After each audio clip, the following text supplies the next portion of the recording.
What I love about having you on the show, Errol, is we always unpack what's reported in the press and get the real take. Another thing that's been reported is that Elon's lost 113 billion net worth, largely due to Tesla's plunging profits and Trump's tariffs. How do you think, firstly, do you think that's an accurate figure? And secondly, how do you think this financial hit has affected Elon's focus? And do you believe his time in government was worth the cost to his business empire? Well, that's not really right what you just said. First of all, Tesla's price of share a year ago was about 40% lower than what it is now. So over the past year, the share price has grown by 40%.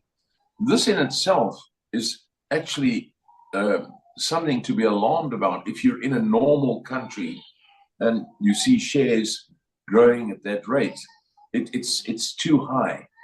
The normal rate for a share to grow would be, say, 15 would be wonderful percent. 18% would be incredible and acceptable. But when you see things growing at 40, 50%, that's very high. And when you see things growing at 250%, well, then, what was going on? Something's been going on here. It sounds like tampering. So, in reality, the share can't do that.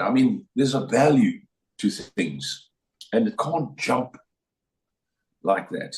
Now, it did do that, and it had to do with largely people playing the market and Trump coming in and all that sort of thing. No, Tesla is very, very fine, very healthy, and I can tell you that every third car from San Francisco to Texas is a Tesla. Right. That in itself is frightening, and I hear people saying, yes, but and from our point of view, if every second car was a Tesla, or we found that every 10th car wasn't a Tesla, we'd sort of go into a room and wonder, what have we done here? We've sort of upset the apple cart terribly. You understand? Right. What about these poor people? What have we done?